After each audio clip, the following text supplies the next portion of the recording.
Bonjour et bienvenue à notre condensé financier quotidien du mardi. Je m'appelle Sophie et voici ce qu'il se passe sur les marchés aujourd'hui. De grandes multinationales américaines poussent l'administration Trump à approfondir la baisse des taxes qu'elle avait proposée sur 2600 milliards de dollars de profits corporate détenus offshore. Le président chinois et 29 autres chefs d'État ont réaffirmé leur engagement à construire une économie ouverte et à promouvoir un commerce libre et inclusif sous l'impulsion de l'initiative Belt and Road menée par Pékin.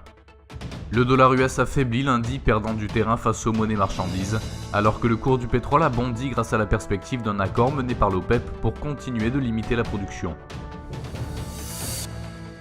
La paire euro-dollar continue de s'échanger positivement et les traders prennent des positions massivement courtes. Nous allons donc connaître une vague haussière. La paire livre-dollar montre des échanges clairement positifs pour briser le MA50 et se débarrasser de la pression négative qui a dominé les échanges récents. La paire dollar australien dollar US montre une augmentation pour approcher de la résistance et une stabilisation sous cette résistance signifierait la poursuite de la tendance baissière pour la période à venir. La paire dollarienne fluctue avec une négativité calme pour commencer à tester le MA50 et tant que le cours est sous les 113,97, le scénario baissier sera de rigueur.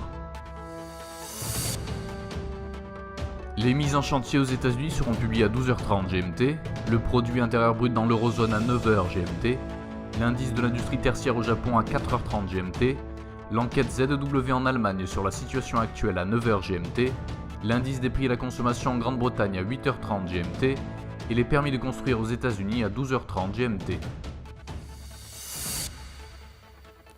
Nous espérons que vous avez apprécié nos perspectives marché de ce mardi. Nous vous souhaitons de la part de toute l'équipe une journée productive sur les marchés. N'oubliez pas de vous connecter demain matin pour retrouver les dernières nouvelles et événements des marchés financiers.